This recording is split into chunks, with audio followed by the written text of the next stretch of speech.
Ry havako malala ho amin'ny tompo ho aminareo hatrany anie ny fahasoavana sy ny fiadanana avy amin'Andriamanitra ray sy Jesoa Kristy tompontsika. Amen.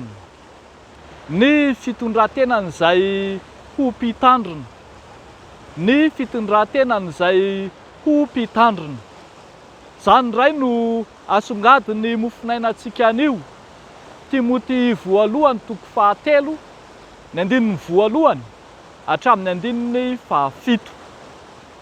Ny fitondrantenany izay ho mpitandrina.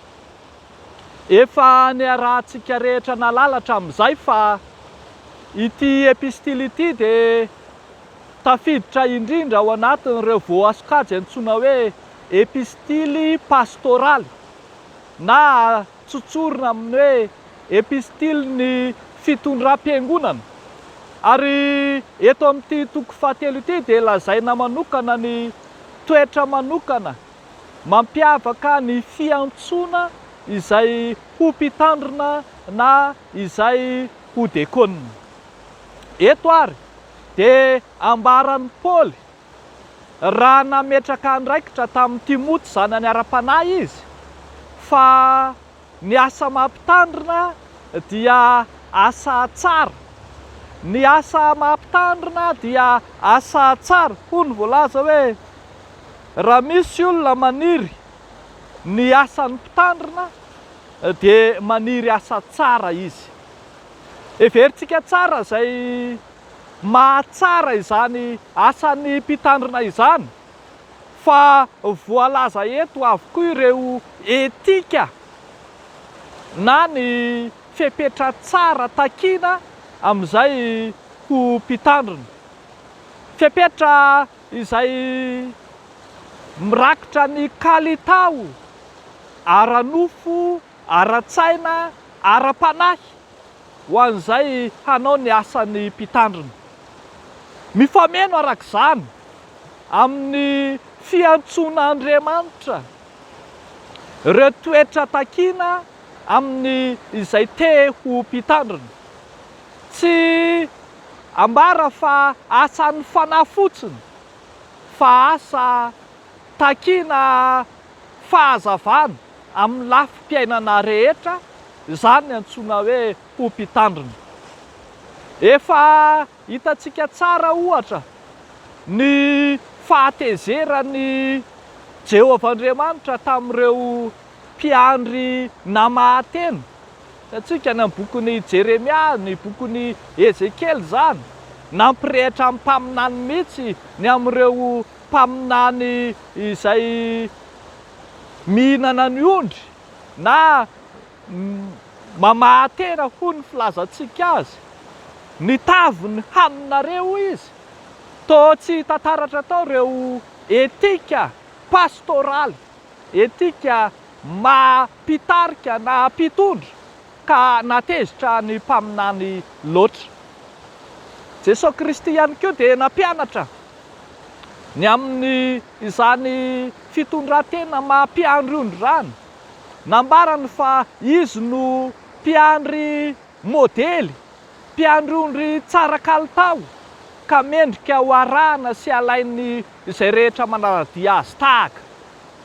Dia indro ary tsy mihafahafa intsony ny apôstôly Paoly mamaritra ny amin'ireo izay takiana sy ilaina amin'ny mpanompon'Andriamanitra, amin'ny maha-mpitandrina, amin'ny maha-diakonina. Mifameno arak'izany ny fepetra takian'ny ara-panahy ka tsy maintsy andrenesantsika ny antson'Andriamanitra marina, ny fifidianan'Andriamanitra izay efa niteny fa tsy anareo no nifidy ahy fa izao no nifidy anareo. Andaniny izany. Fa eo ihany koa ny fepetra ara-tsaina ka hitarihana antsika mba hanovy fahalalana, hianatra mandrakariva. Tsy haniran-tena ho azy tsotra izao fa tsy maintsy andray ny toromarika sy ny baiko ny fanirahana. Izany mahatonga antsika tsy maintsy mianatra izay vao afaka mitory ny filazantsara.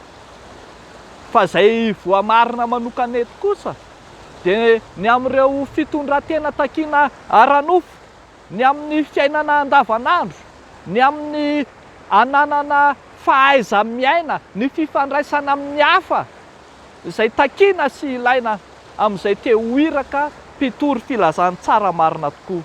Izao ny voalaza eto manao hoe ny mpitandrina manambady tokana, mahon-tena, hendry, tia filaminana, mampiatrano vahiny, mahay mampianatra, tsy mpimamy lianady, tsy mikapoka, tsy mpilahady, fampandefitra, tsy tia vola, manapaka tsara ny ankohonany, tsy zazavao amin'ny fivavahana, tsy eboebo, ary izay tsara laza, tsy ho mora voarandriky ny fandriky ny devoly. Izany rehetra izany dia fitondran-tena sy toetra takiana amin'izay ho mpitandrina marina tokoa.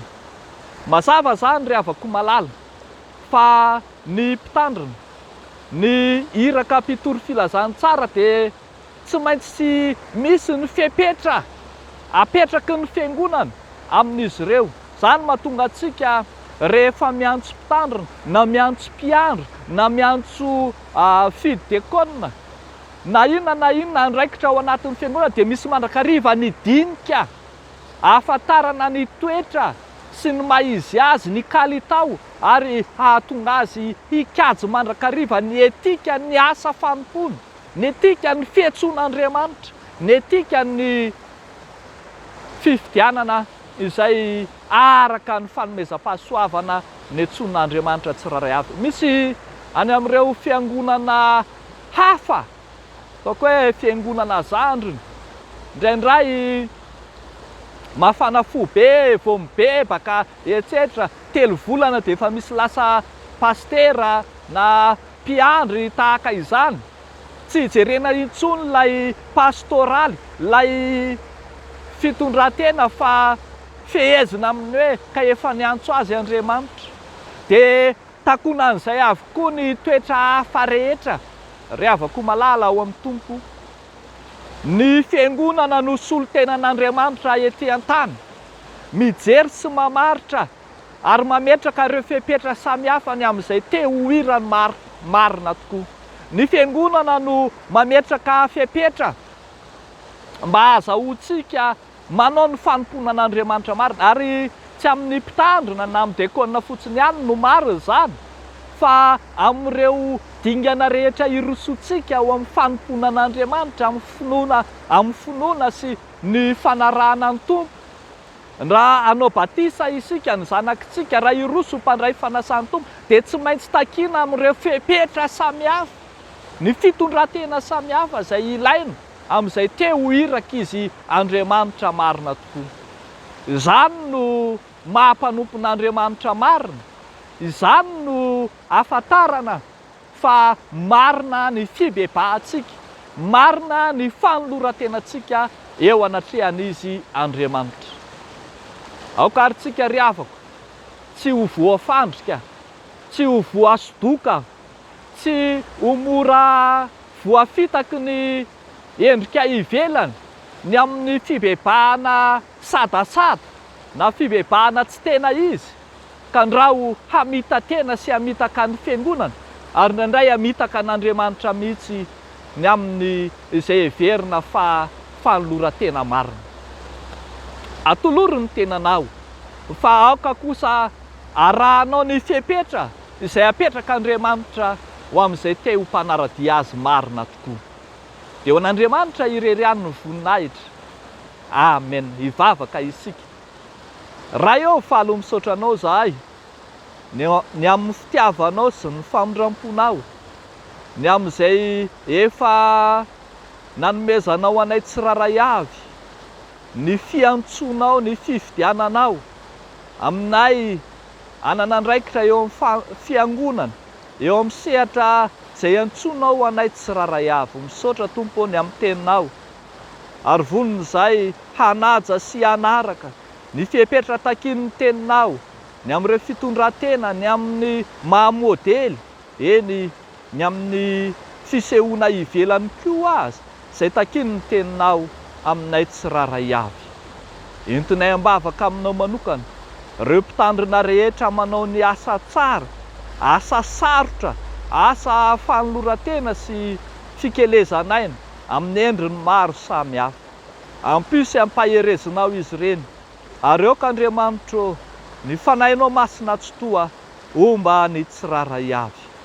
Dia ataonay sy angatanay amin'ny anaran'i Jesosy izany vavaka izany. Amen.